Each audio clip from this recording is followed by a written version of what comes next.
demand for water is in the summer months. And then in the summer months, we drain down our storage lakes, just like one would drain down their money from the bank.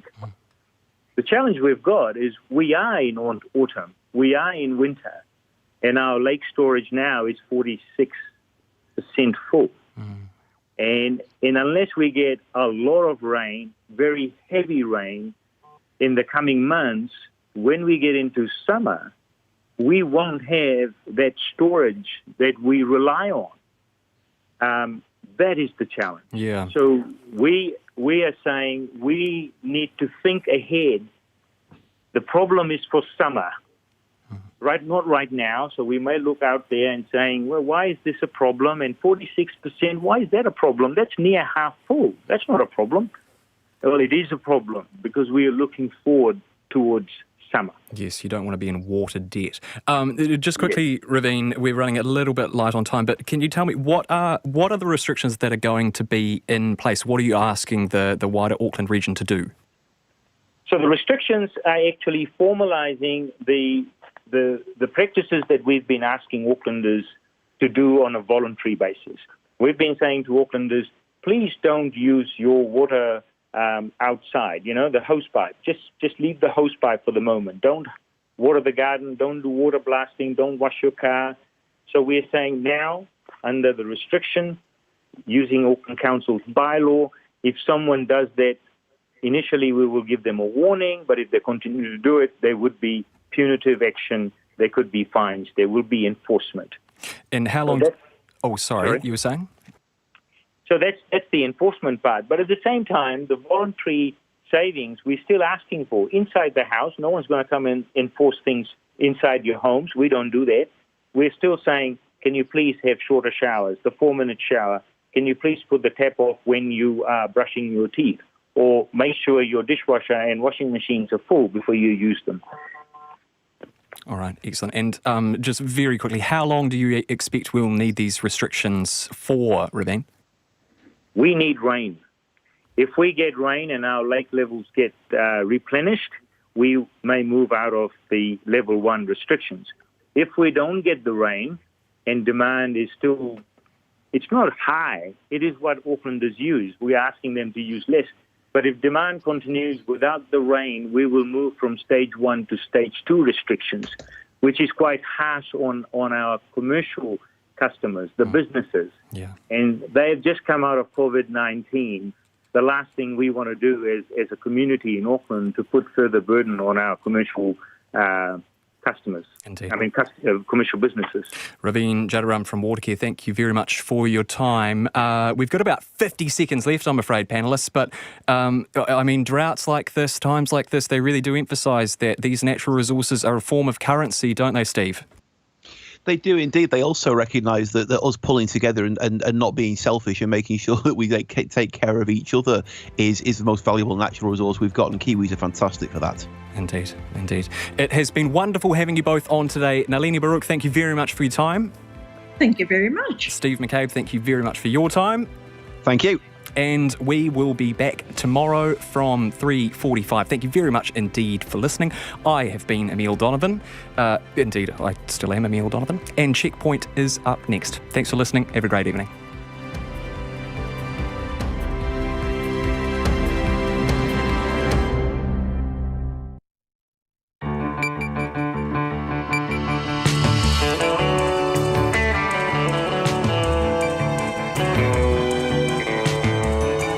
Whakarongo mai koe ki te reo irirangi o Aotearoa. This is Checkpoint on RNZ National. I'm Lisa Owen. E haere nei. The Level 2 lolly scramble, hairdressers, beauticians, restaurants, bars and domestic travel, they're all back under Level 2 when we get there. But the new normal also has new rules, including what the PM calls the 3 S's. Don't worry, we'll explain it all and talk to all sorts of businesses busting to open. But any shift in levels will come too late for many tourism workers. Thousands are facing redundancy. It's game on for professional sport under Level 2, but rugby will be played in an empty stadium. And victory for slammed courier drivers who have won the right to better work conditions. And it's about to hose down in Auckland, but water restrictions are coming too. RNZ News at 5 o'clock. No mai, haere mai. I'm Paul Brennan. Much greater freedom of movement is being promised if and when the country moves to Alert Level 2. Revealing details of what that would be like, the Prime Minister this afternoon said schools and many commercial activities would be able to fully reopen and domestic travel would be allowed. Social distancing would still be required, however, and safety measures would have to be widely observed. Jacinda Ardern says people would no longer have to stick to their bubble. You can begin seeing family and friends again. But we do want you to hang onto the same principles that we are using generally in hospitality. Issues around space and hygiene and contact tracing. Cabinet will decide on Monday whether to move the country from Level 3 to Level 2. The Director-General of Health says a review of denied applications to leave mandatory self-isolation on compassionate grounds has found all 32 decisions were made correctly under the criteria at the time. The review was ordered after a High Court ruling allowed a man to leave quarantine in Auckland to visit his dying father. Ashley Bloomfield says some of the applications would have had a different outcome in the light of that ruling. Some of these would be different if they were assessed against the updated criteria, which incorporate the findings from last week's High Court decision. Ashley Bloomfield also announced this afternoon that one more case of COVID-19 has been confirmed since yesterday, a close contact of a known case from the Matamata cluster. The Police Minister says an independent review of the firearms buyback and amnesty process proves the police ran the operation well. More than 60,000 firearms have been collected and $102 million has been paid out to gun owners. A report on the review by the Attorney-General's office says the police communicated clearly and offered up fair compensation. It also says the budget for the scheme nearly doubled from $18 million to $35 million. Stuart Nash says the report is heartening, but there's more work to do to keep people safe from the threat of guns. National says that with the country facing the deepest economic recession in a generation, it needs a government with a strong record on economic management.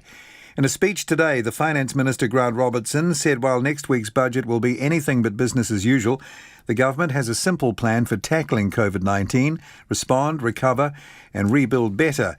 Nationals leader Simon Bridges says his party has a strong track record of managing the country through an economic crisis, while this government has a track record of failing to deliver. Mandatory water restrictions will be imposed on Aucklanders in just over a week. The city is grappling with its worst drought in history. The Auckland Council's Emergency Committee has voted unanimously today to introduce the restrictions from Saturday, May the 16th.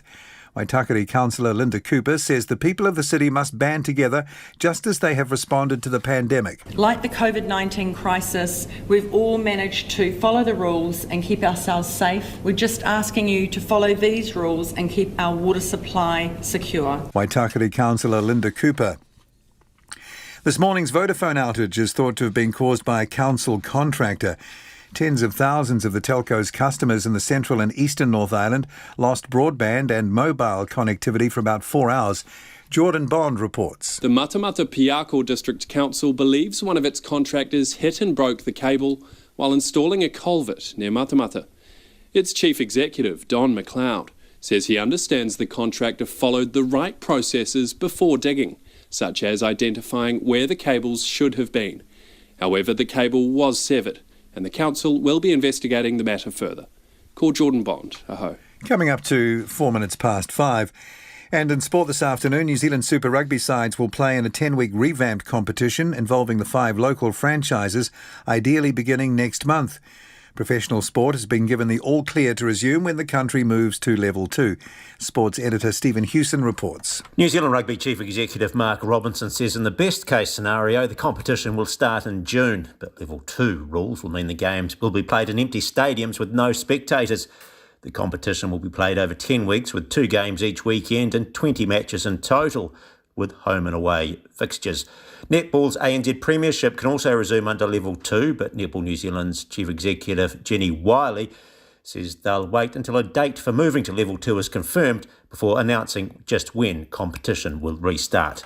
This is Stephen Hewson. And the World Rally Championship says Rally NZ organisers will have to decide by the end of the month whether September's round can go ahead.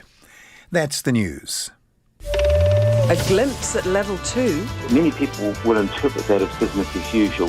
Now, you're back at school, you're back at work, and you can have social events indoors up to 100 people. Has people excited? We've got thousands of businesses teetering on the edge right now. They're desperately looking for some good news. But schools are worried it's too soon. Racing back to catch up is about the worst thing that you can do. On the level, morning report weekdays from 6 on air and online. Now a short forecast from Med Service to midnight tomorrow Friday. Northland to Manawatu, also Coromandel, Taumarunui and Taihape. Partly cloudy with isolated showers. Bay of Plenty and Taupo. Gisborne to Wairarapa, also Kapiti and Wellington. It'll be fine apart from a few cloudy areas. Nelson and Marlborough, also the Canterbury High Country and Central Otago, generally fine. The Canterbury Plains, Christchurch and North Otago, mainly fine for the rest of today. Areas of low cloud developing tomorrow with patchy evening drizzle. Dunedin, Clutha and Southland often cloudy with scattered rain. Bulla to Fiordland, rain at times in Fiordland and a few showers elsewhere. Chatham Islands, a few showers. 6 minutes past 5. Thanks, Paul, and welcome to Checkpoint. I'm Lisa Owen. New Zealand has been promised a safer version of normal under Level 2, as the Prime Minister signals what life might look like when restrictions relax. The country is on track to drop out of Alert Level 3 next week, with just one new case of COVID-19 recorded today, following 2 days of zero this week. Here's our Deputy Political Editor, Craig McCulloch. It was March 21 the Prime Minister put the country at Alert Level 2. Just 2 days later came Level 3, then lockdown Level 4. It seems a world ago, March 21. New Zealand had just 52 cases of COVID-19. But as the outbreak shows signs of coming under control, the country is now eyeing a return to Level 2. We think of ourselves as halfway down Everest. I think it's clear that no one wants to hike back up that peak. The descent is known to be even more dangerous, and so we need to proceed with caution. Jacinda Ardern calls Level 2 a safer normal, the return of restaurants, retail and rugby, but all under stricter rules. In a nutshell, the principle behind Level 2 is play it safe. That means continuing to stay home if you're sick and keeping your distance from strangers at least 2 metres at any time. But when it comes to your friends, family and colleagues, you no longer need to stick to your bubble. You can begin seeing family and friends again. For my part, I'm looking forward to giving some of my more extended family members and friends a careful hug, but for work colleagues and perhaps people I'm meeting for the first time, I'll be sticking to probably an elbow bump. That's the Director General of Health, Ashley Bloomfield. In short, get-togethers are fine, but no large house parties. With people's personal bubbles gone, so too the requirement to stay in their region. People will be free once more to travel around the country, a looser condition than that originally imposed in the first iteration of Level 2. But airports and public transport will continue having to enforce that 2-metre rule. A trip from Wellington to Napier to see your mum is fine. A trip from Wellington to Napier to go to a big conference with an open bar is not fine. And that's the other massive change. Restaurants and cafes can reopen, but only if they stick to a strict set of rules, what the Prime Minister calls the 3 S's. Seated, separated and single server. That means people must be seated, and seated in such a way that they're kept at a distance from other customers, no more than 100 people on any premises, and no bar service or buffets. People must be served at their table. Even with the conditions, it signals a massive relaxation of the current rules, which only allow takeaways or delivery. In the same vein, retailers will be allowed to reopen their stores too, with similar distance and hygiene requirements. Success or failure could depend on something as simple as how often you clean the handrails. Under Level 2, hairdressers and beauticians can start up again, but must wear protective equipment like masks. Anyone who's been working at home can head back into the office, and all students can go back to school. With so few cases in New Zealand, schools and early learning services are safe environments for children, young people and staff. Public playgrounds, gyms, museums and markets will all be allowed to reopen. Gatherings, indoor and outdoor, can start again too, but with a maximum limit of 100 people. All in all, it's a large step closer to normality, light years away from lockdown. As such, Ms Ardern paints a particular caveat. New Zealand may not jump right into level 2 and may move there in phases, with the riskier elements delayed. After all, no one wants a second wave. No one. Ministers will make that crucial decision on Monday. A shift in level could come as soon as 2 days later, whether it's to level 2 or perhaps 2.5. Either way, a lot closer to a more familiar New Zealand. From Parliament for Checkpoint, Craig McCulloch. If level 2 gets the green light, hairdressers, restaurants, domestic travel, gyms and home cleaners are all a go. It is a long and exciting list. The Reserve Bank estimates the 4.5-week lockdown cost $10 billion in lost productivity, and if we're in level 3 for a similar amount of time, it will cost us another $5 billion. So for many businesses, getting open quick smart is the difference between surviving COVID or not. But the new normal has new rules too. 100 is the maximum number for people for gatherings both inside and out. Al Brown's 3 Auckland businesses are Depot, Federal Deli and Best Ugly Bagels, and he is hanging out to open at level 2. But there is still some confusion about what single server means. If it was a single server for every table and we had 20 tables, there's no way we could make a buck having 20 servers in there. So I presume that's, I think there's a little bit of confusion over that, but I presume that's what that means. So in terms of tables, because you have to keep people separated, how many seatings have you lost? How many places? We basically lost half the restaurant. Yep. And what does that mean in real? We're going to have less staff. We're going to have a smaller menu. And people are going to have to be patient, Lisa. I think, till we gently get into this new system of how it works, because we're going to have disposable menus, and obviously you can't have a bowl of sugar, or if you have salt and pepper on the table, you're going to have to swap those out and clean them down between the next table sitting down. So it'll be a bit of a faff, and we'll work it through. But as long as everyone's realises that we've got to do this correctly and properly, we'll get it done. How are you feeling about the prospect of getting the doors open again? Oh, just super excited, and the staff have, there's some. Personally for me, I think there's been some good things that have come out of this. The restaurants have actually everything's, rested a bit. We've all had, we've had this forced rest, I guess, and which has been tough on a whole lot of people and tough on us, but we've managed to retain our staff, but they're all ready to get back in and do a great job and get the ovens cranked up again and have some. We love what we do. We're in the service industry, and I adore. I still work the floor. I'm in my mid-50s, still work the floor a couple of nights a week, and with the team, and they're all half my age. But I really love the. It's kind of like an orchestra, and every night you don't know what's going to happen, and it's a high octane environment, as I say, and people walk in, and you don't know what's going to happen, and it's super exciting, and that's I miss the buzz, and that's what it's about, is making people happy through food and fun and service. If we don't go to level 2, how long can you hold out for, really? Oh, not much longer. I believe we did the right thing of going into lockdown, and I wanted to protect our staff, and because the numbers were going, 20, 40, 60, 80, and I was frightened about what could happen and what was happening overseas. So the idea of locking down, I thought it was great and was the right thing to do, and I believe it's the right thing to do. And I think if we look at the numbers, I've had a couple of days we had none, and what do we have, 1 or 2 today and 2 yesterday. I think we're in good shape. So I'm expecting that we'll be opening up this week. That's Al Brown. Hairdressers will have their work cut out for them too when we get to level 2, with a tidal wave of unruly tresses and bad roots headed their way. Again, they'll have to socially distance customers and wear masks. The owner of Wellington hair salon Miss Fox, Karen Madden, says they're already making plans and will be temperature checking staff and customers. We are so excited. We did have this feeling that it was going to be open.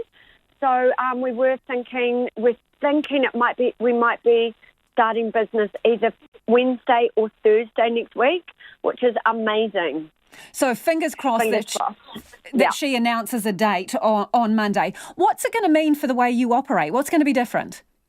Well, what's going to be different is we're going to have everybody wearing the PPE wear with the masks, and we're also going to be having the gloves, and just so everybody can, and of course all your sanitising and making sure everything's clean. But that should be a normal salon procedure anyway.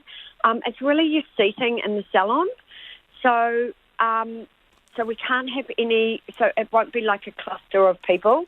So we won't be able to fit as many people in as possible. So everybody will be on different rosters. They'll be starting differently, finishing different times, and maybe working over maybe a 6-day, 7-day period. So you're going to roster stylists all through the week maybe to catch up on clients. So maybe Monday to Sunday, just coming in at different hours and on different shifts, so you don't have too many people in the salon. Yeah, well, we do that anyway. So it's normal practice for us, because we have late night till 8 o'clock every night. So it's normal. So sometimes I'll have a stylist that will come in at 2 o'clock, finish at 8 o'clock.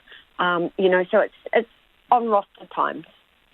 How are you going to go snipping people's hair with the old gloves on? Well, I don't know yet. I don't think when we're cutting that we're going to be having to wear a glove, but I think we do have to be after washing. We do have to, after somebody comes in, then we wash their hair, and then we can touch their hair as well, just to keep them safe and us safe as well. And masks, how do you feel about them? No, I think that's a really good thing. I think it's fantastic, and I think our clients are going to love it. You're going to have some interesting hair turning up at the salon. It's going to be we can't wait. We are so excited. I love the fact that my clients have done the hair at home. They've coloured it. I mean, we're going to have a whole new appreciative feeling on hairdressers, which people did anyway, but it's going to be great.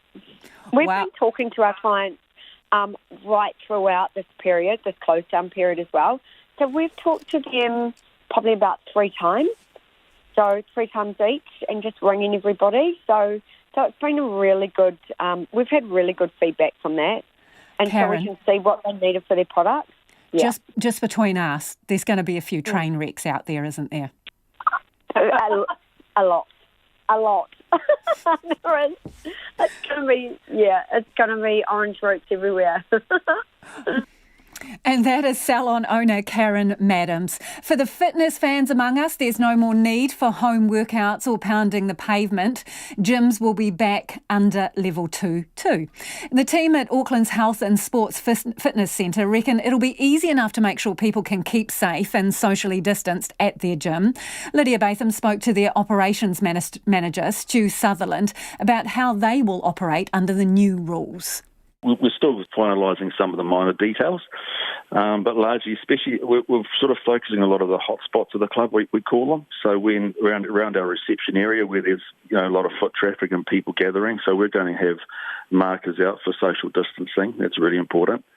We're also having markers around in our group fitness studio. So we've got a meter markings going to be put out for that. So our members can feel safe in group fitness and they're not going to be breaking the social distancing rule. We're also in our spin studio. We're going to separate the bikes so we have a metre distance at least within our spin studio. So there'll be half the bikes in there. We've got quite a large cardio suite as well. So that's going to be every second piece of equipment's going to be non-operational. So there's going to be social distancing within our cardio area. We're also creating more space in our gym area around benches, and so members can feel safe when they're doing their weight. So really you're having to completely reduce the amount of equipment and space that is available to people. So how is that going to impact on your members, do you think? Are you going to have to control people at the door because of that?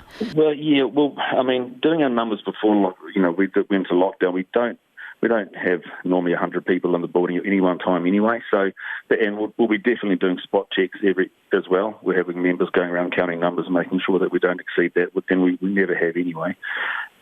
So, yeah, there will be some sort of reduced spaces in the club that we just have to do that. We won't, for the likes as well, we won't have our water fountains operational or handing out towels to people. I have to bring their own bottle of water. do you have to up the level of cleaning that you would normally do? Yeah, absolutely. And we were doing this before lockdown anyway. We have members need to use, if they're using any other gear, they need to give it a wipe before they use it. And when they finish it, we have antibacterial wipe stations located throughout the gym. They're cleaned every time they're used and after. I've got staff walking around with cleaner as well, wiping gear down. We have hand sanitizer stations across the site. We have cleaners come in the morning and in the late afternoon as well, and then there's also a big evening clean. So, yeah, cleaning is definitely a strong component of what we're doing.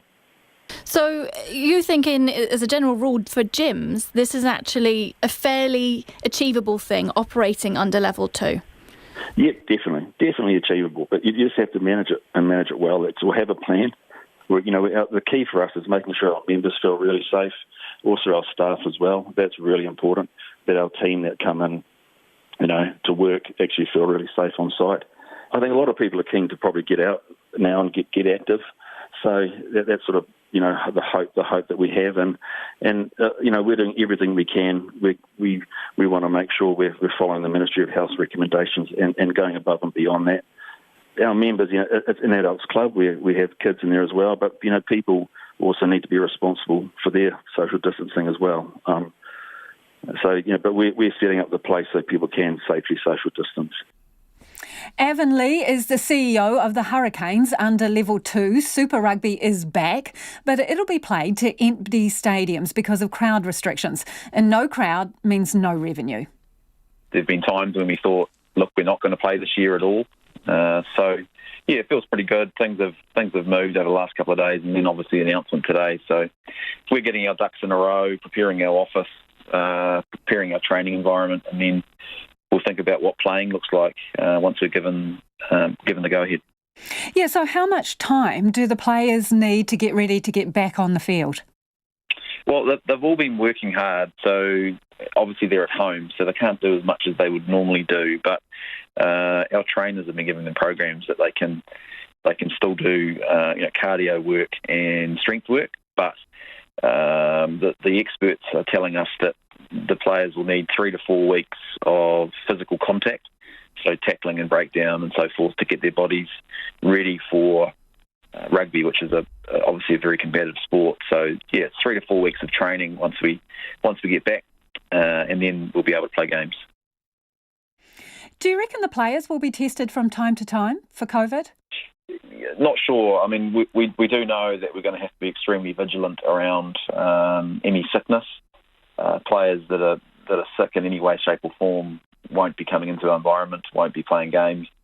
All those details are still being confirmed, but we're getting a full briefing on Friday by New Zealand Rugby, and then with the government announcement on Monday, we're going to know a heck of a lot more by Monday in terms of the detail, and then hopefully we have a date of when we can return and go from there. But yeah, there is a fair amount of planning to go before then in terms of what does our training environment look like, what does our cleaning roster look like, what can the guys do in the gym straight away, what are the limitations around that.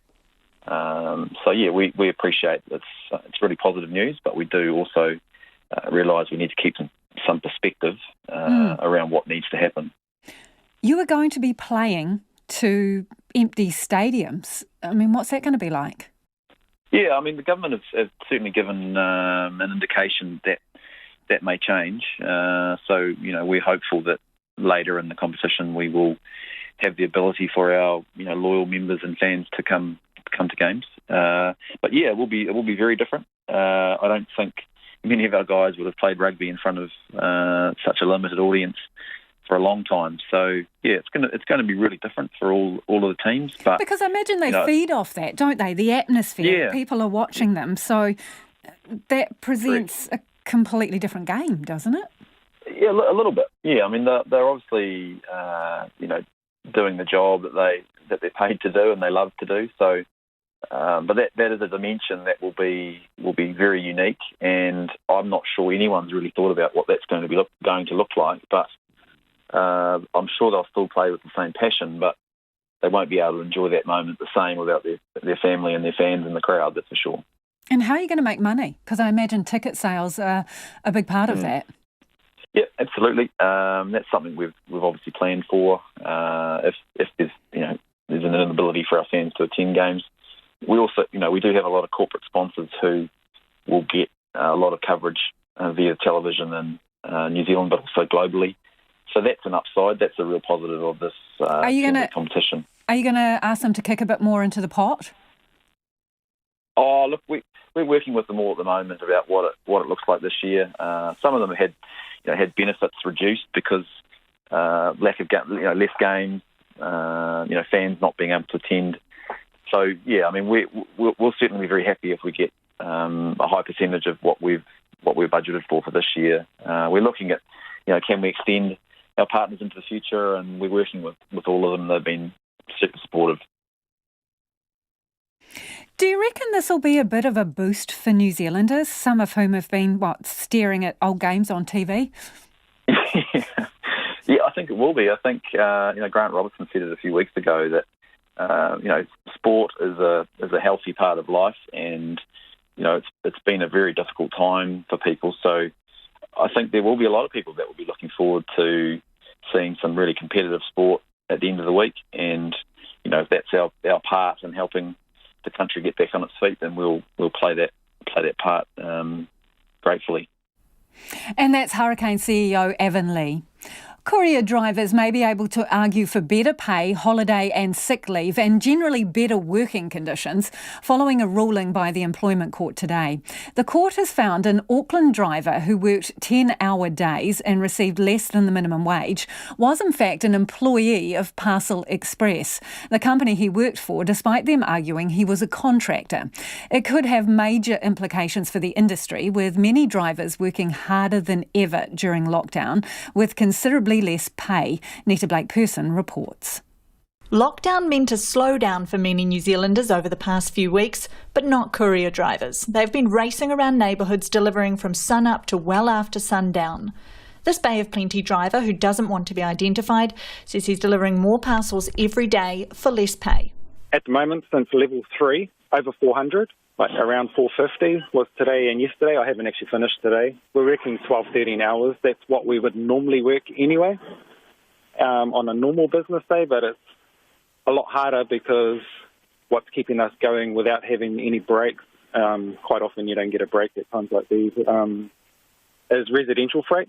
Very time consuming, and there is lots and lots of it. He works as an independent contractor, which means he's not entitled to any of the benefits of being an employee, such as holiday and sick leave, redundancy, KiwiSaver or parental leave. It's a similar situation for thousands of courier drivers in New Zealand, but a legal case brought by Auckland courier driver Mika Leota could be about to change that. The Employment Court had to consider that very question. Was Mr. Leota a person who was conducting an independent business? The evidence clearly revealed that he was not running a business. He had no concept of running a business. He had little control or influence over what he earned, and his employer, Parcel Express, controlled every aspect of his business. Mr. Leota's lawyer, Gary Pollock, says many companies use the independent contractor model to keep control of their profits. The courier companies do not want their staff to be unionised. They do not want to apply minimum standards of employment, and they want to be able to control their businesses and benefit. And I dare say there's a significant perception of increased profits by this business model. Unions have been keeping a close eye on the case. First Union spokesman Jared Abbott says he hopes it will bring dramatic change. There will be a number of various situations where owner-drivers can now claim that they're employees and claim their entitlements under that system. Especially if you consider that the largest courier firm in the country, Freightways, actually was a co-joiner to this case, and they even argued that Parcel Express's systems and practices were consistent with that of Freightways courier practices. So I think given that be the case that they argued, it would seem pretty clear that their employees or their so-called independent contractors are actually employees too. Neither Parcel Express nor Freightways have responded to Checkpoint's request for comment. This courier driver says today's decision is a win. Yeah, I think we should be employees because we're certainly treated more like an employee rather than a contractor. But he's barely able to process it right now. Hundreds of parcels need delivering and he's just trying to get through the day. For Checkpoint, Cornita Blakeperson Tierney.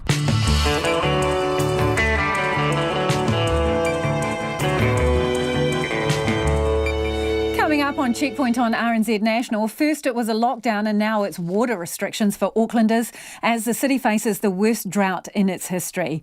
Aotea Great Barrier Island locals prepare to set up a checkpoint to turn tourists away during Alert Level 2.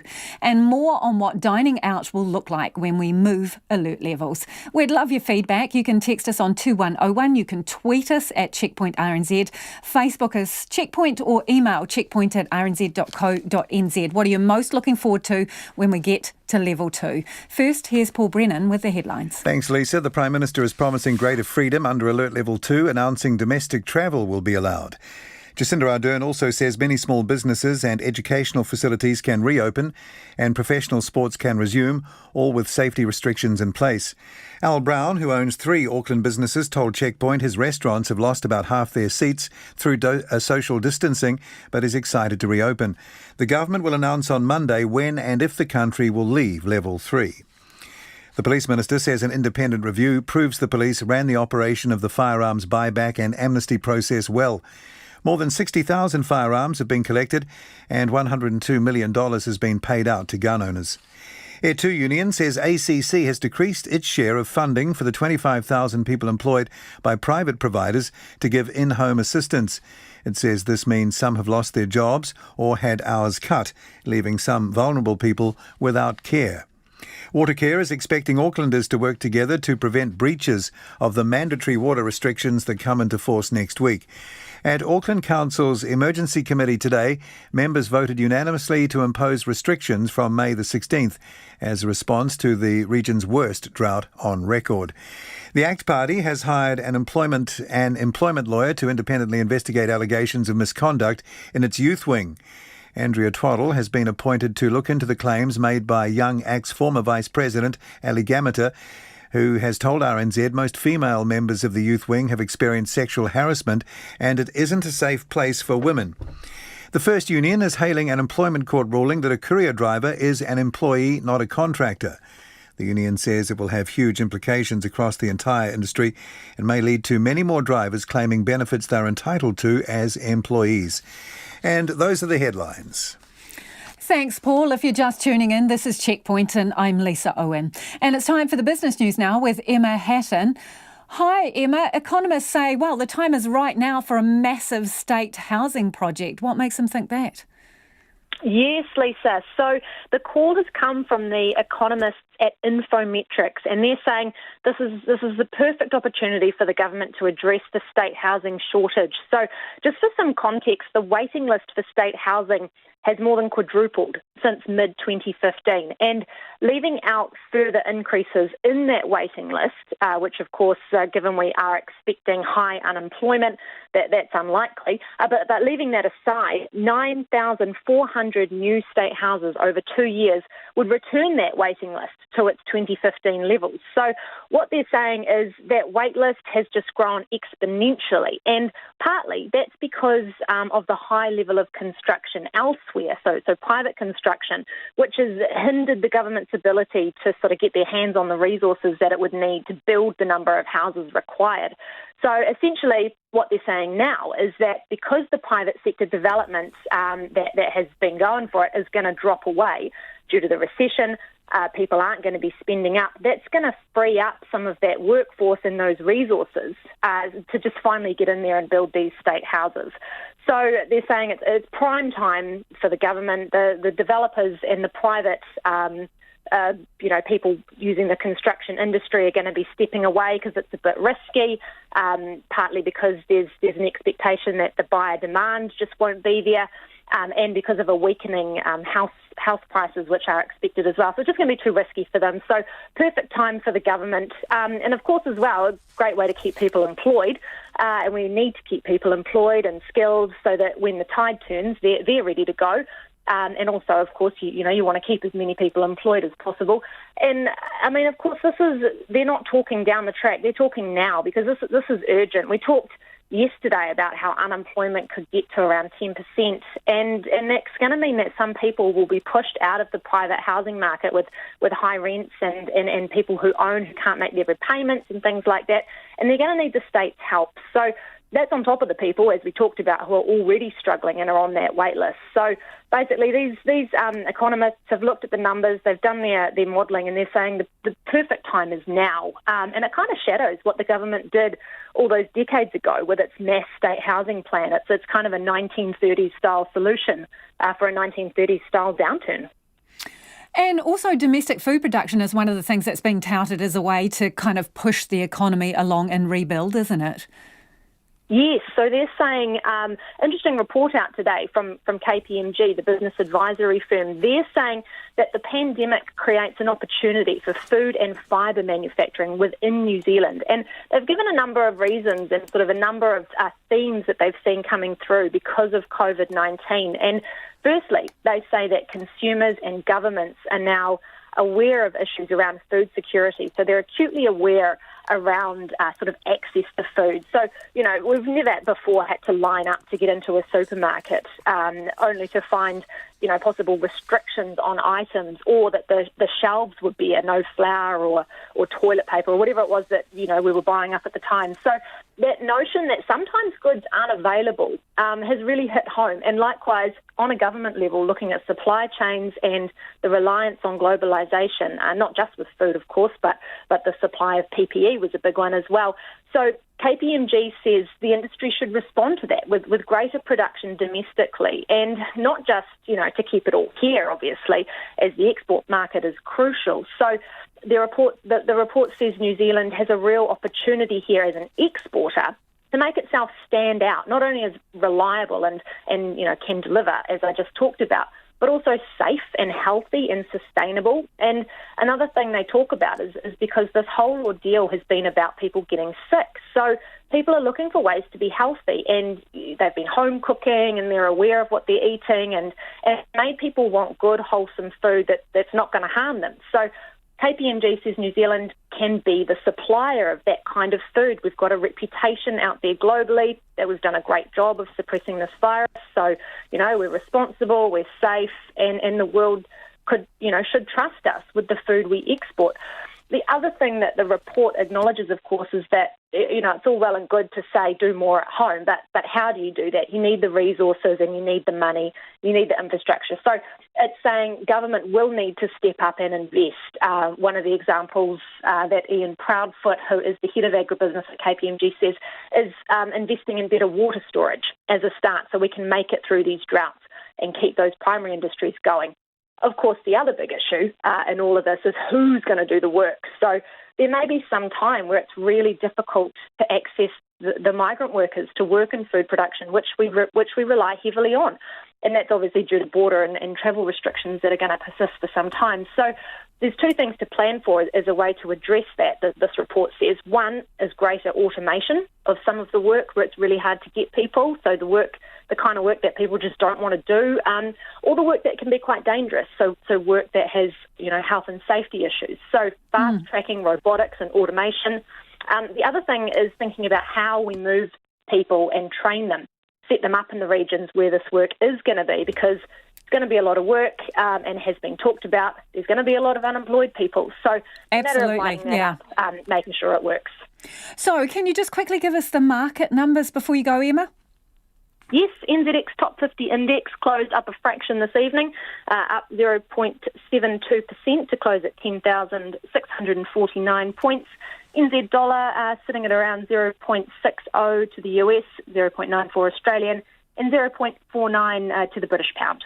Thanks, Emma. That's Emma Hatton with our business news today.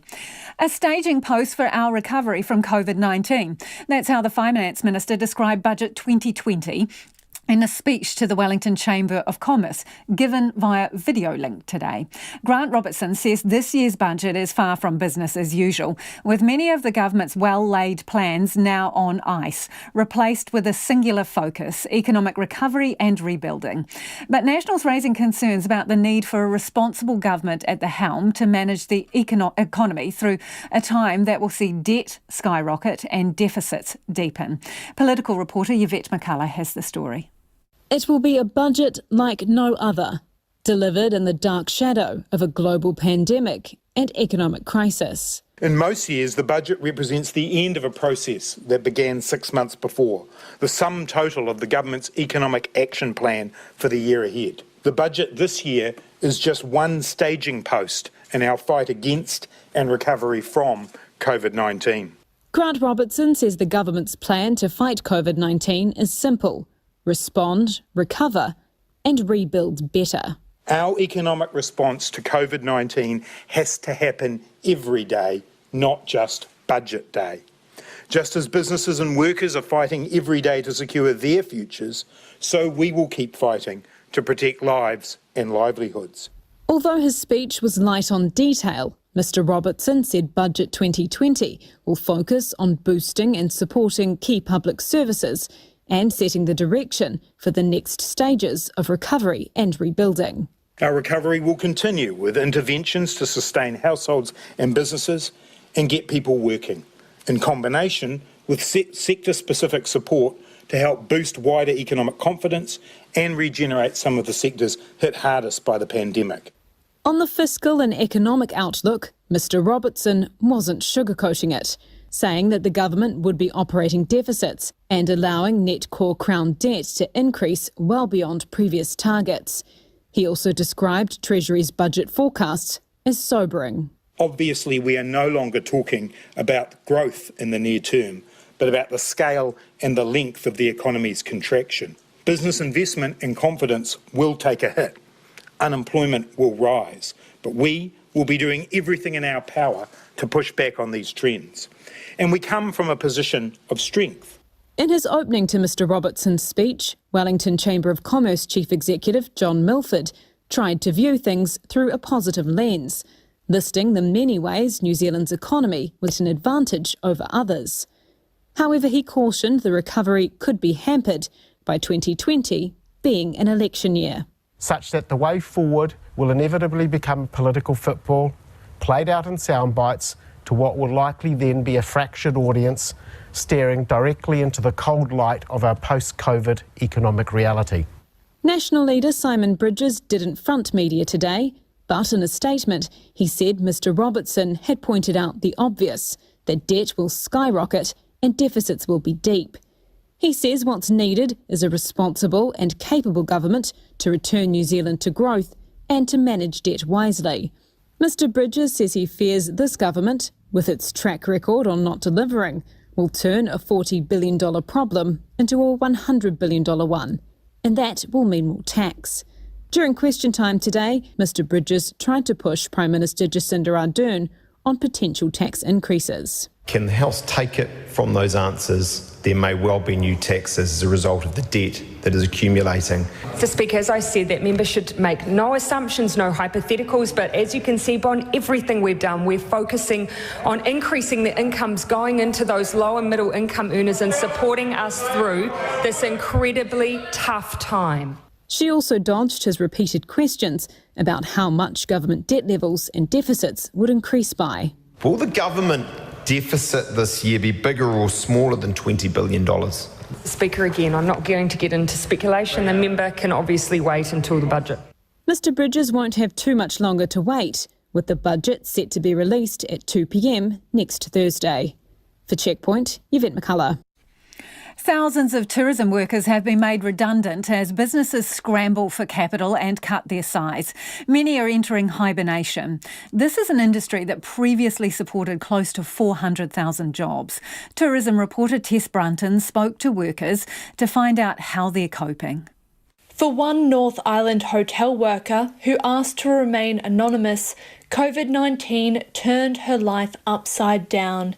She's facing the prospect of living in a caravan with her husband, their son, cat and dog, with no electricity or running water, after her employer made them redundant, leaving them just one part-time wage between them to survive on. This is her story, but not her voice. It was completely unexpected, especially as we'd managed to increase occupancy hugely through sheer work and determination, using contacts and negotiations, completely turning a situation around. And to receive an email that we were being terminated was a complete shock. They were about to build a house and were just waiting to sort out their mortgage. Everything has literally turned on its head as far as not being able to proceed with a mortgage, job loss and homeless. We've never ever felt so displaced and hopeless, helpless. They've got until the end of level 3 to move out of the hotel and into a rental, or they'll be stuck in the caravan. We will have to have some support. My current wage doesn't even cover the rent. We will be relying on some support, obviously, to help us get through to a level where we can actually see a way forward. We've never been in this situation, so we're not sure what support or where to go. When former flight attendant Teresa received a redundancy email after 13 years of flying, she felt lost. What am I going to do? You know, I've got family to support. I'm a solo mother. Just what am I going to do? Just a lot of just soul searching. It meant a world of new challenges for them. A lot of us that have been flying for years and years and years, we haven't had to doing a simple CV and even a cover letter. You know, now having to look for another job, that itself is a challenge. And just talking to colleagues, they don't know where to start. And that's where just been helping each other, reaching out. But less than 2 weeks after being made redundant, she was offered a job at Eat My Lunch, a social enterprise she's been volunteering at for the past 3 years. Teresa says she was grateful to be offered the job and be able to find work for some of her workmates. So it's been really great to be there and also to be able to talk with my colleagues as with this whole redundancy situation. It all happened just as New Zealand was going into alert level 4, so we weren't able to get together and, hug and have a little cry. To have us together, that's been great for the morale. This week, one of the country's largest tourist operators, Ngāi Tahu Tourism, announced hundreds of jobs will be cut as it expects to write off the equivalent of the last 5 years of profit. Skyline Enterprises, which operates the Queenstown and Rotorua gondolas and Christchurch Casino, among other businesses, more than halved its workforce. Tourism Industry Aotearoa Chief Executive Chris Roberts says the final job tally is unknown, but the reduced travel restrictions at level 2 will save some. There's no accurate picture, but we know that thousands of jobs will have already gone and many more will yet go, unfortunately. But the opportunity to look after the domestic visitor means that we'll save many thousands of other jobs. Without this opportunity, the outlook would have been far, far worse for those tourism businesses who are still hanging on. Mr. Roberts says he understands the government has received more than 200 job creation proposals. Hopefully the right decisions are made and that there are opportunities to re-employ many of the thousands of tourism workers who will be losing their jobs while they wait for the rebuilding of our tourism industry, and we can get those people back into our industry as soon as we're able, as soon as we have customers again. The industry and the country finds out on Monday when we go to level 2, at which point domestic travel can resume. For Checkpoint, ko Tess Brunton, tēnei. It's 12 minutes to 6. I'm Lisa Owen and you're with Checkpoint on RNZ National. A Facebook page for Hawke's Bay farmers struggling with severe drought is being credited with saving lives. The lack of rain, lack of feed and trouble selling or sending stock to the meatworks because of COVID-19 restrictions is putting untold pressures on farmers. But as Anusha Bradley reports and cameraman Dom Thomas found, one young farmer's efforts are providing a little relief to those in need. 5 generations of the Renton family have farmed in Marae Kākaho, west of Hastings, and 19-year-old Poppy hopes to be the 6th, but they've never seen it so dry. The problem is the whole North Island is in the drought, so we haven't got enough feed everywhere to support everyone. And we've never had it like this before. The Rentons have had only a few millilitres of rain here, and they need hundreds. The normally green grass is now brown, and every day is a desperate search for feed. We haven't got much left. We've got about 28 days of feed left, and we're trying our hardest to get feed in, but when everyone's trying to get feed in, sometimes you just can't. So what we have done, we've sold 43 of our in-calf cows for next season's profit. We've sold 400 in-lamb ewes, and that would be next season's profit as well. So we're just having to get rid of our capital. Farmers across the region and most of the North Island are in a similar situation, and while there have been droughts before, this one is longer and harder than most have ever experienced. Pandemic restrictions mean they're also having to face these struggles alone. Normally you'd be able to go to the stockyards and just sell some stock, but also talk to your friends and say, what are you doing differently? Like, how can I do something that would be beneficial for my farm? But they can't, or they can't go down to the pub and chat with their friends and just offload everything and all the stress. In a bid to provide some kind of relief, Poppy set up a Facebook page called Hawke's Bay Drought, and in less than a week has attracted more than 2,000 members, becoming a virtual support group for the community. It's amazing. Like, I only sort of wanted 500 people on the page and sort of hoped for that and hoped to help farmers out and maybe supply some feed here and there and help out, but it's just taken off, and I'm amazed that people are saying that you've saved lives. The page has become a place for farmers to share their own drought stories, swap tips on things like where to get feed and who is buying stock. And Poppy's also put herself out on a limb, posting a nude picture of herself on the page in a bid to get people to bear all and seek help during these tough times. Because it's saying that it's hard to get naked and take a photo of yourself, as it is hard to talk about mental health. So if you can go out there, get naked and get a photo, then you can go talk about mental health. So I want farmers to be able to talk, and if it means getting naked, it means getting naked. A few kilometres down the road, fourth-generation farmer Jay Sorensen isn't getting naked, but he is thankful for the support the Facebook page is offering at this time. Obviously, we haven't had any decent rain sort of since October last year, or September, October, so yeah, it's really dry, yep. Obviously, the Facebook page and things like that's happened has been really good to actually get the word out that we're really struggling at the moment and times are really tough. Jay and his wife Amy bought the family farm from his parents in January. That same month they had to start feeding their stock from winter supplies, and they've also had to sell animals to get through. There's very limited supply of feed around the country. Hay and baleage is very difficult to get, and then if you can get it, then it's very expensive. So we just want to feed our stock the best that we can, and obviously to do that we need these supplements at the moment. So it's all adding to the cost, but to be fair, it's just about the stock and making sure that they're in the best condition to get through. With lambing season just a few weeks away, farmers like Jay Sorensen are praying for rain. At least 150 millilitres is needed in this region to break the drought, but light rain over the last few days has delivered less than 10. In Hastings for Checkpoint, Anusha Bradley. Young ex-former Vice President has labelled the youth wing as an unsafe place for women after complaints of sexual harassment were ignored. Ali Gameter says she resigned from her role as Vice President last night because she had been experiencing inappropriate behaviour for months and nothing was done. The ACT Party also announced a short time ago it has appointed a specialist to investigate. Katie Scotcher reports. After months of what she describes as disgusting and hurtful behaviour, last night Ali Gameter broke her silence. She announced on social media she was stepping down from her role as Vice President of the ACT Party's youth wing because of prevalent sexual harassment within the group.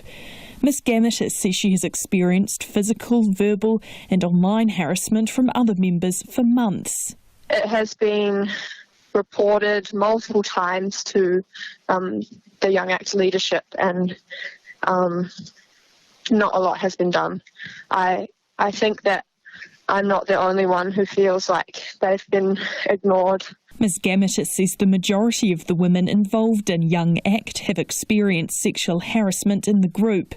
She says most of it is online in private groups, messages and in the comments of live streams. A lot of people have felt like they've been objectified and made to feel like it's okay to be ridiculed just because they are women. Ms Gameter says she finally decided to leave the group after senior members refused to remove people who were harassing female members. She says it feels like the perpetrators are being protected. That just goes to show that it's not a safe place for women to voice their opinions. But I hope that will change now. Young ACT has no official channel for its members to make complaints, but the youth wing this morning announced it was creating a policy that will outline its response to harassment and bullying. Young ACT's national president Felix Poole declined to be interviewed by RNZ, but in a statement he said prevalent and systematic incidents of harm have happened within the group and they will be investigated. His words have been voiced. We have taken steps to begin this investigation immediately through the monitoring of posted content that crosses the boundaries of reasonable discourse, and our action to prevent future incidents of harassment from occurring within Young ACT begins today. ACT Party President Tim Jago says ACT first became aware of Ms Gameter's allegations last night. Andrea Twaddle has been appointed to investigate. She's a specialist in high-quality, independent investigations into allegations of misconduct. He says they're taking the allegations very seriously and any form of harassment is completely unacceptable. Mr Jago says ACT would be providing her with any support she needs. Mō te hōtaka o te ahiahi nei, ko Katie Scott Churaho. Chow Restaurant is well-known casual dining spot in central Wellington and employs 35 staff. The booths and tables at Chow can usually seat up to 176 people, but it's takeaways that have kept this business ticking over in level 3. Like most other restaurants in the city, though, income is still far below pre-COVID levels. Chow's co-owner, Rob Scott, spoke with our reporter Logan Church about running a business on a knife edge. Challenging. To be honest, very challenging. It happened very suddenly. We found ourselves confronted with something that we had never seen before.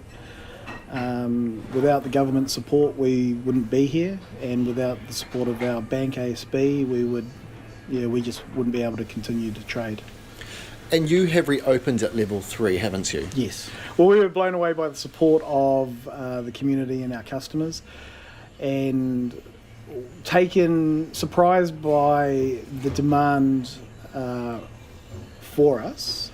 I'm not surprised. I guess I didn't anticipate the level at which people didn't want to cook at home anymore. We had a very challenging first service where we had about 200 orders come through in the first hour, and then after that we had to close the system, and we were cooking food well past the due dates of the dockets, and we let down quite a few people, to tell you the truth. But we closed our lunch service after that, and then from there we just refined our processes. But it's been good. We've found it's kind of tapered off somewhat as people have kind of got used to level 3 and the novelty of being able to order takeaways again. So you saw the Prime Minister's announcement earlier today about how level 2 would work. What did you make of it, and how would that work for your business? Well, it was very clear. There was some very clear guidelines for us to follow, which we welcomed.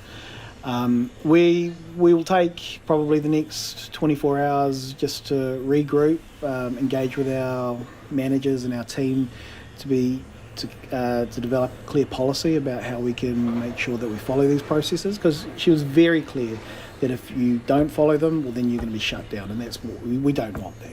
How are you thinking you might make it work in here? Because you would normally cater for, or you can cater for more than 100 people. Yeah, our seated capacity for Chow at least is 176. What would we do? We will look to identify 2 metre gaps, 2 metre distance between each table, so that will straight away reduce our capacity. I doubt we will be at 100, but that 100 I believe will include staff. One of the clear things was a single server, so we'll have to make sure that whoever takes the order, serves the food, clears the table. We've got our guest HQ system at the moment where to come on site you have to register, and so we'll probably take that the next step in recording customers' details into the system as well, so it'll be trackable in case there is a situation. You know, we remain optimistic, but we're going to be going back financially until we can actually operate, you know, at full capacity. And to do that, I mean, we've had the government support, which has been amazing, and also the support of our bank. And without those two, we just wouldn't be here. And if you were listening to that on radio, you can go back online and the video will be on our Facebook page and web page. RNZ News at 6. Ngā mihi, I'm Paul Brennan. New Zealand has been promised a safer version of normal under Alert Level 2. Cabinet ministers will decide the next move on Monday, but today the Prime Minister laid out what life might look like when restrictions are relaxed. Here's our political editor, Jane Patterson. Level 2 allows everyone to return to work, but under strict hygiene and distancing rules. Cafes and restaurants will have to ensure all customers are seated and kept separate, and hairdressers and beauticians will have to wear protective equipment. Schools, early childhood centres and universities will all reopen. People will still be asked to keep 2 metres from strangers, but can abandon their bubbles to see friends, family and workmates. They'll also be allowed to travel around the country freely. From Parliament, Jane Patterson. 300 pilots have lost their jobs at Air New Zealand under an agreement reached on the future of 1,200 jet pilots employed by the airline. The Airline Pilots Association says the 300 are being made redundant this week, with some taking voluntary redundancy or accepting early retirement. The association's president, Andrew Ridling, says the affected pilots will be the first to be called back when aviation starts to recover. About 900 jet pilots will remain on the airline's payroll, but will take a 30% pay cut for the next 9 months. Unions say ACC is putting thousands of essential jobs at risk by not properly funding care and support workers. About 25,000 people are employed by private providers to give in-home assistance to elderly, disabled and injured people in a scheme that's jointly funded by district health boards, the Ministry of Health and ACC. Etu's organising director Kirsty McCulley says ACC has reduced its share of the funding, and as a result some workers have lost their jobs or had their hours cut. Essentially it means that those most vulnerable in our communities will suffer. It means that people who have been working with a support worker for a number of years may lose that support that they have come to rely on. Kirsty McCulley of Etu. The First Union is hailing an employment court ruling that a courier driver is an employee, not a contractor. Mike Latour argued he was an employee of Parcel Express, saying he was serving someone else's business and not his own. Chief Judge Christina Inglis ruled in his favour, saying Mr Latour did in fact work for Parcel Express and not himself. Jared Abbott of First Union says the ruling has huge implications for the entire industry and potentially others. He says it could lead to many more drivers claiming benefits to which they're entitled as employees. President Donald Trump has vetoed an attempt by both houses of Congress to limit his powers to take military action against Iran. Jagruti Dave reports. The War Powers resolution would have required President Trump to get permission from Congress before engaging in military action in Iran. It was introduced by the Democrats, but several Republicans joined them in both chambers to pass the resolution. President Trump called it insulting, saying it was used by the Democrats to divide the Republican Party and win November's election. He said the few Republicans who voted for it played right into their hands. The veto was expected, and Congress doesn't have the votes for a two-thirds majority that would override it. Jagruti Dave in Washington. The ACT Party has hired an employment lawyer to independently investigate allegations of misconduct in its youth wing. Andrea Twaddle has been appointed to look into the claims made by Young ACT's former Vice President Ali Gamata, who's told RNZ most female members of the youth wing have experienced sexual harassment and it isn't a safe place for women. Ms Gamata says she has made complaints about verbal, physical and online harassment to senior members, but they have been ignored. A lot of people have felt like they've been objectified and made to feel like it's okay to be ridiculed just because they are women. The former Vice President of ACT's Youth Wing, Ali Gameter. 2 people have appeared in court in connection with the theft of 50 barbecues from a Mitre 10 megastore in East Auckland. In the Manukau District Court today, a 31-year-old man and a 59-year-old woman were charged with receiving stolen property. It's nearly 6:04. In sport this evening, Netball New Zealand is looking forward to the return of its elite domestic competition, the ANZ Premiership. Just one round was played in March before the country went into lockdown. Professional sport can be played again under Alert Level 2 as long as public health measures are in place. Netball New Zealand's Chief Executive, Jenny Wiley, says it's important for the sport's economic recovery, but also for morale. What's really important is for all Kiwis' mental well-being to have that sort of inspirational element to our days and have something to look forward to. And I think certainly getting these athletes, these out on court is going to start to provide that, and there will be more of a sense of normality. Jenny Wiley says a single venue will be used when the Premiership gets underway, probably in Auckland. And that's the news. Tonight on Nights, Eric Brenston joins us for a global weather update. This week's cultural ambassador is the dancer Maria Johnson, who's bringing Julia Harvey with her. She's the brains behind the Tiny Festival, which might just go ahead because it's, well, tiny. And Motoko Kakubayashi is on the line from Japan, where some people are going into work just to get a stamp to prove they've gone to work.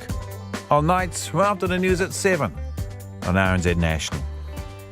We're funded through New Zealand On Air. Here's the short forecast now through to midnight tomorrow, Friday. Northland to Manawatu, also Coromandel, Taumarunui and Taihape. Partly cloudy with isolated showers. Bay of Plenty and Taupo. Gisborne to Wairarapa, also Kapiti and Wellington. Fine apart from a few cloudy areas. Nelson and Marlborough, also Canterbury High Country and Central Otago, generally fine. The Canterbury Plains, Christchurch and North Otago, fine for the rest of today. Areas of low cloud developing tomorrow. Patchy evening drizzle. Dunedin, Clutha and Southland, often cloudy with scattered rain. Bulla to Fiordland, rain at times in Fiordland, a few showers elsewhere. Chatham Islands, a few showers. It's nearly 6:06. Thanks, Paul. And you're with Checkpoint. I'm Lisa Owen. Restaurateur Al Brown is chomping at the bit to reopen under Alert Level 2. The household name has 3 Auckland businesses, Depot, Federal Street Deli and Best Ugly Bagels. All of them have been closed under Alert Level 3 because, well, he admits he was scared about how bad the virus would get. But for those in the business of food, drink and conviviality, the newfound freedoms come with strict rules. Under Level 2, restaurants and bars have to be able to seat all customers. They must be separated according to social distancing rules, and only one server can wait on any particular table. Al Brown reckons that bit is a little confusing. Well, I'm hoping that single server, Lisa, means that one server can serve a number of tables, but no one else can serve those tables, because if it was a single server for every table and we had 20 tables, there's no way we could make a buck having 20 servers in there. So I presume that's, I think there's a little bit of confusion over that, but I presume that's what that means. Even under that arrangement, will you need more staff? No, we should be fine. We should be fine with good staff. Most restaurants have, you have a section, so one waiter will look after 5 tables in that section, and especially with that we've, the distancing that they're enforcing or bringing in means that, we've had to haul out a whole lot of tables as well. So, no, we'll be fine. So in terms of tables, because you have to keep people separated, how many seatings have you lost? How many places? We've basically lost half the restaurant. Yep. And what does that mean in real? We're going to have less staff. We're going to have a smaller menu, and people are going to have to be patient, Lisa. I think till we gently get into this new system of how it works, because we're going to have disposable menus, and obviously can't have a bowl of sugar, or if you have salt and pepper on the table, you're going to have to swap those out and clean them down between the next table sitting down. So it'll be a bit of a faff, and we'll work it through. But as long as everyone's realises that we've got to do this correctly and properly, we'll get it done. Going out for a meal and a drink is about atmosphere as much as it is about, just putting food in your belly and wetting your whistle. So what do you think, what effect is this going to have on atmosphere? Well, the thing when we started going and towards lockdown, and I worked the floor a few nights in depot just before that happened. It was not a nightmare, but as you say, we're not just a food and a hunger and thirst solution. We're entertainment, and when we had the restaurant with tables empty, half the tables empty, and people coming in and going, hold on a minute, we can, there's an empty table over there.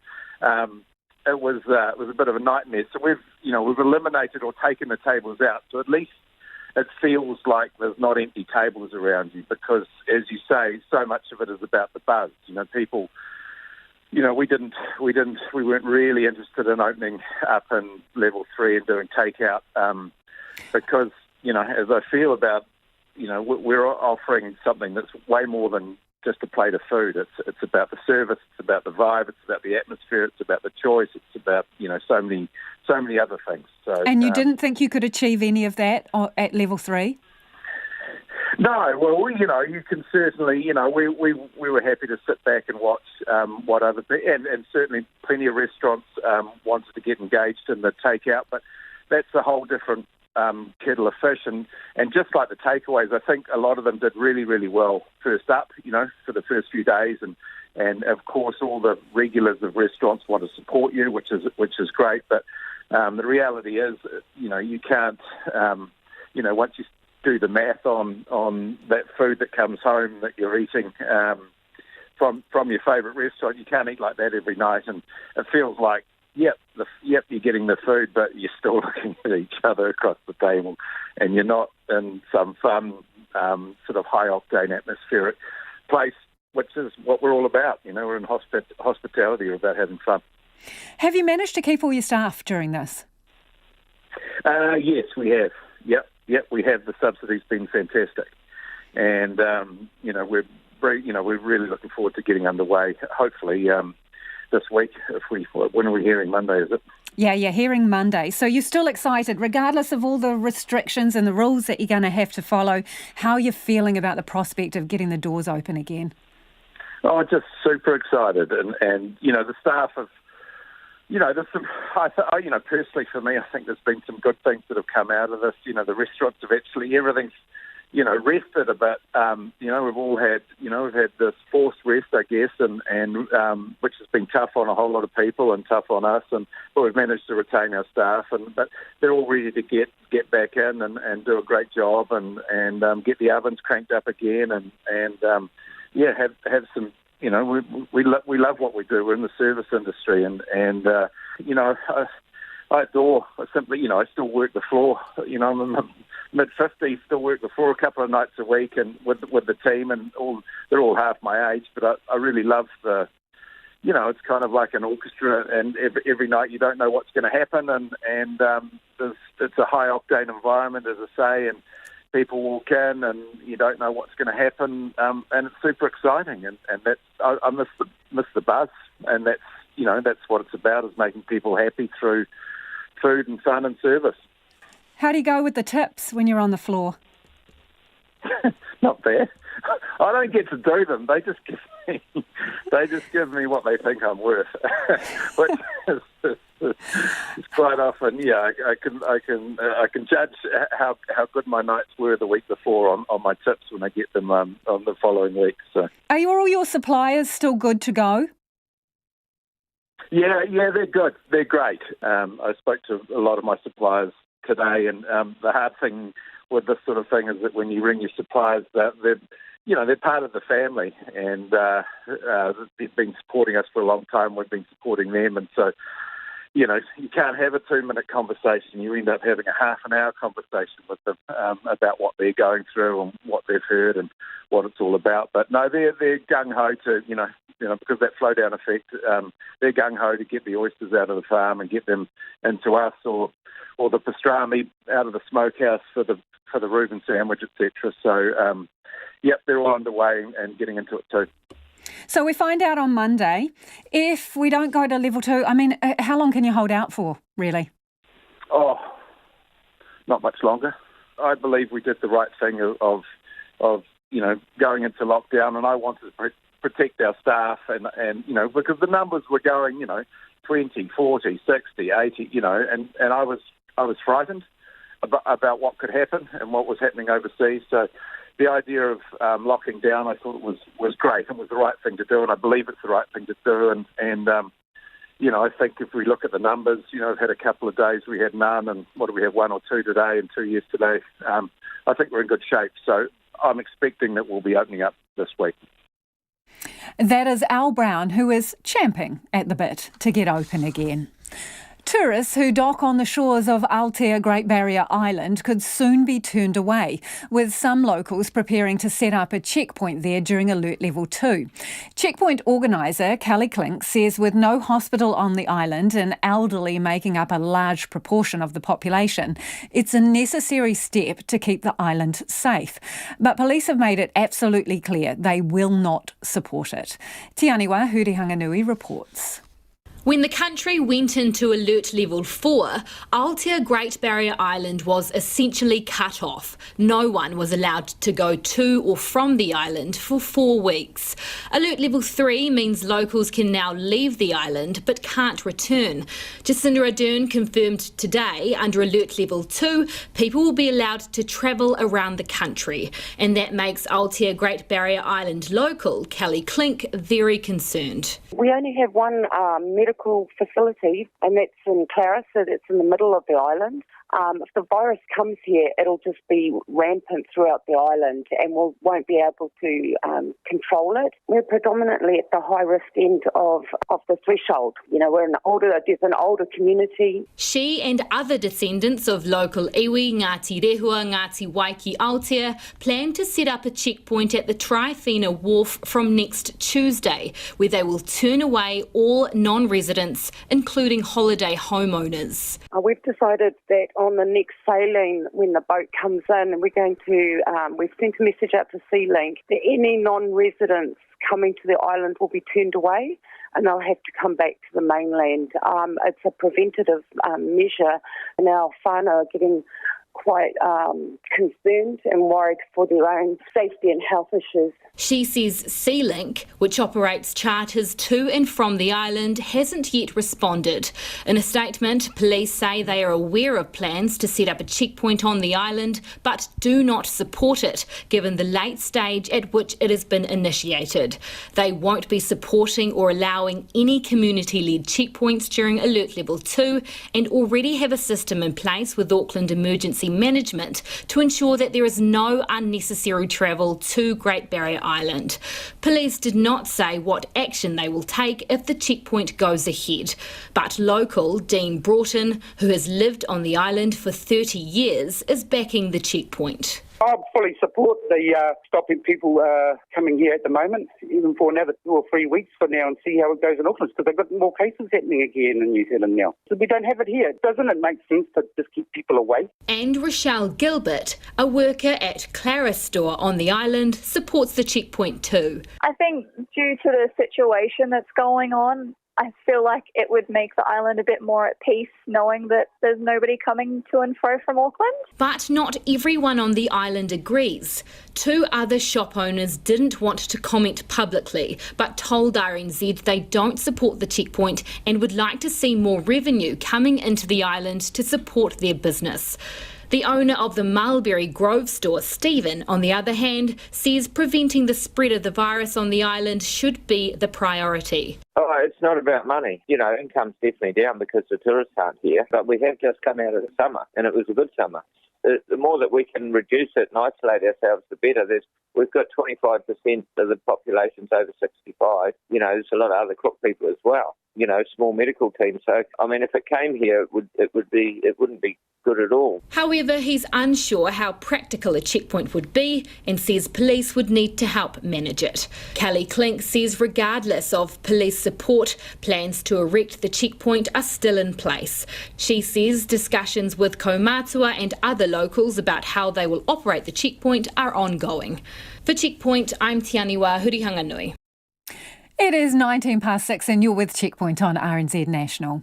The Auckland Council will impose mandatory water restrictions for the first time in more than 25 years as the city faces its worst drought in history. The past 4 months have been the driest on record, pushing water storage lake levels below 50% for the first time since the 1994 drought. Today, the Auckland Council's Emergency Committee voted unanimously to introduce the restrictions, deciding the city cannot continue to wait and hope more rain will come. Annika Smith reports.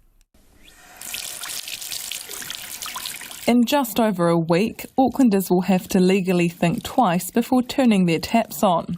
Auckland Mayor Phil Goff says while it was a stunner of a summer, the city can't have the best of both worlds. We all enjoyed a really great summer. It was long, it was fine, and it was hot. But the cost of a beautiful summer like that was that Auckland also experienced the worst drought on record. January to April this year has proved to be the driest period in Auckland's history. The city's water storage lakes, normally 3/4 full at this time of the year, sit at just 46%. Some may be surprised to hear Auckland has been under Level 1 water restrictions throughout the COVID-19 pandemic.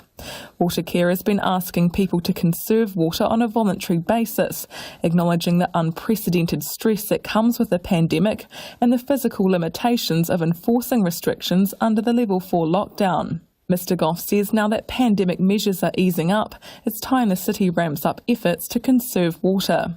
This may be a 1 in 100 years drought, but that is the past. In the future, with the impact of climate change, this could become the norm, not a 1 in 100 years exception, and we have to plan for that, and we have to improve our water resilience. Mr Goff says the council applied to draw more water from the Waikato River, but that was 7 years ago and the application is still waiting to be heard. He says it's been a frustrating wait and he's since written to the Environment Minister to help fast-track the now critical process. That is obviously the most direct and the quickest way that we can create greater resilience to deal with a new environment influenced heavily by climate change. For now, the council has unanimously voted to invoke bylaws allowing its water company, Watercare, to enforce mandatory water restrictions starting on Saturday the 16th of May. The restrictions prohibit the residential and commercial use of outdoor hoses and water blasters. They'll also ban commercial car washes and restrict the watering of sports fields, plants and paddocks. Watercare Chief Executive Raveen Jadaram says with no rain in the long-term weather forecast, reducing water use is the only tool Aucklanders have. This is very real to us. My innate sense was this can get very bad, which is where we are today, that if we don't do enough now and if we don't get the rainfall the coming summer, I don't want to think about it. Waitakere Auckland councillor Linda Cooper remembers the 1994 drought well. It was a particular crisis for her as she was expecting a baby and had to source a water tank from Hamilton so her newborn's nappies could be washed. Ms Cooper says today's drought is just as serious and Aucklanders must conserve water and quickly to avoid harsher restrictions down the track. Please follow the rules. For residential users, it will simply mean no water blasting, don't wash your house or your car, and don't water the garden. Like the COVID-19 crisis, we've all managed to follow the rules and keep ourselves safe. We're just asking you to follow these rules and keep our water supply secure. Watercare expects Aucklanders to tell off their neighbours if they see them using water outside their homes. Its head of servicing and consents, Mark Bourne, says education will come before prosecution. I think we will be very reliant on neighbours watching neighbours, and I hope in the first instance they just talk to each other and point out the fact that we're in a drought and the activity should cease. However, if that's not the case, we will have dedicated contact channels, both telephone, web and social media channels available for people to report. Anyone flouting restrictions in force from next Saturday may face a fine of up to $20,000. Mo te hōtaka o te ahi nei, ko Annika Smith ahau. Professional domestic sport is back on under Level 2, but the stands will be empty. Rules banning mass gatherings will still apply, so fans will have to head to their couches. Sport and Recreation Minister Grant Robertson made the announcement today as we got a better look at what Level 2 will look like. And while it's good news for fans of Super Rugby and Premiership Netball, which have already confirmed they'll be back, the future of sport, especially for women, is a lot grimmer. Ahead of the announcement today, the Epidemic Response Committee heard that women will be the biggest losers from this pandemic if the government doesn't intervene. Felicity Reid reports. The inequalities women's sports face were laid bare today, as those representing elite sport and athletes broke down just who would be missing out and by how much if substantial, targeted financial support for women's sport was not forthcoming. Netball New Zealand CEO Jenny Wiley says her sport has 350,000 players and she's worried what the future holds. Our most vulnerable are netballers. Our most discriminated against are netballers, and netball was their means of escape, sometimes the only one, and those doors are currently shut. But our future business, community and household leaders, particularly the female ones, are also netballers. Because sport is rebuilding in so many capacities, the time is right to create equality. Wiley says now is time for change. We've had systemic underinvestment in female sport in New Zealand for decades, and this is the opportunity for that to be different and to change and to be readdressed. But I'm talking hundreds of millions of underinvestment in female participation. The semi-professional environment of women's elite sport in New Zealand highlights additional challenges. New Zealand Netball Players Association Executive Manager Steph Bond says the women at the top of their game are having to consider whether they can afford to keep playing. They've got jobs outside of their sport. We're now asking them to potentially extend seasons. They're having to choose whether they stay in the sport or actually go and earn their income that supplements their sport income. So I think those are massive challenges for the families at home, mentally as well. New Zealand Athletes Federation Chairman Rob Nicol says women's sport is often seen by national sporting organisations as a cost that can be cut. And women's competitions are most in danger when there is a squeeze on a sport's finances. We are feeling the pressure that sports are dealing with and the decisions they're having to make around what they focus on and what they don't focus on. And women's sport is coming as one of those ones where it requires investment, and if they haven't got the funds to invest and they've got an option of going with something else that can generate revenue, they're going to go with the other thing.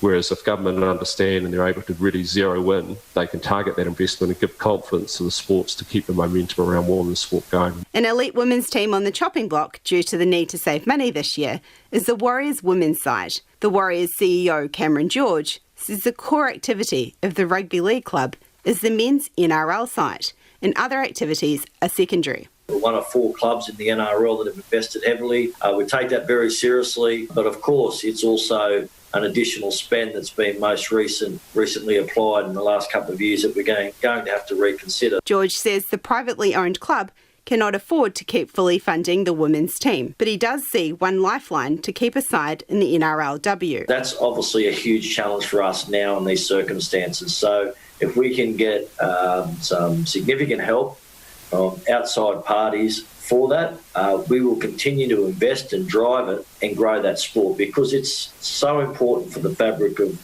New Zealand that females get the same opportunity as what the males do. And we feel very good that we've provided this chance. All those speaking to the Epidemic Response Committee today shared a common goal.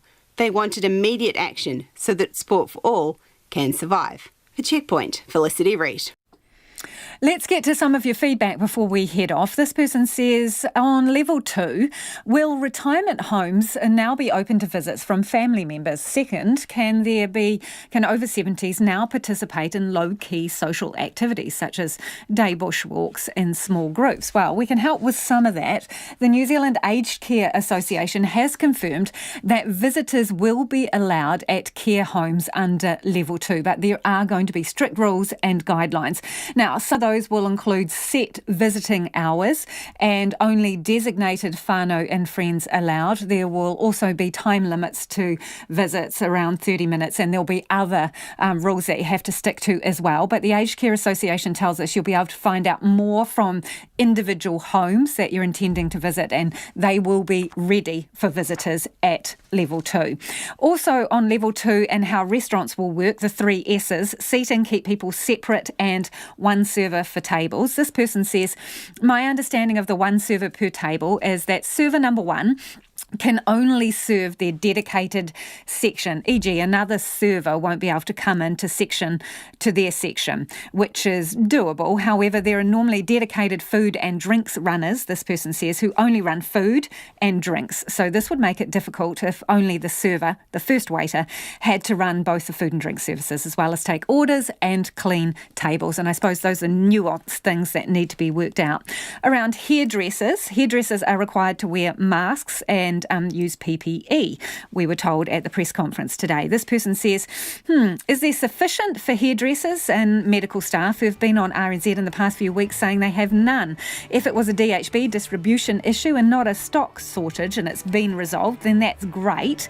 But can hairdressers buy and get deliveries of PPE? Good question. Don't forget, you can look online for all our video stories and our news team will keep you up to date overnight. Morning report back with you tomorrow. Checkpoint, see you tomorrow evening. RNZ News headlines at 6:30. The government has promised a safer version of normal under Alert Level 2. 300 pilots have lost their jobs at Air New Zealand under an agreement reached on the future of the airline. More than 500 people linked to the cluster of COVID-19 cases at Marist College in Auckland have now been tested for the virus, with just one positive outcome so far. And at least 8 people have died and more than 2,000 taken ill after a gas leak at a chemical plant in southern India. Those are the headlines. Our next news will be at 7. These are trying times. So much uncertainty, so much stress. I just really need my online yoga class. But will the kiddies go along with that? It's always mummy this and mummy that. And the squabbles. Honestly, I never get a moment. But here's the life hack I discovered. Story time. It's on the RNZ site. I get it up on the screen, sit the kids down, and they can navigate from there.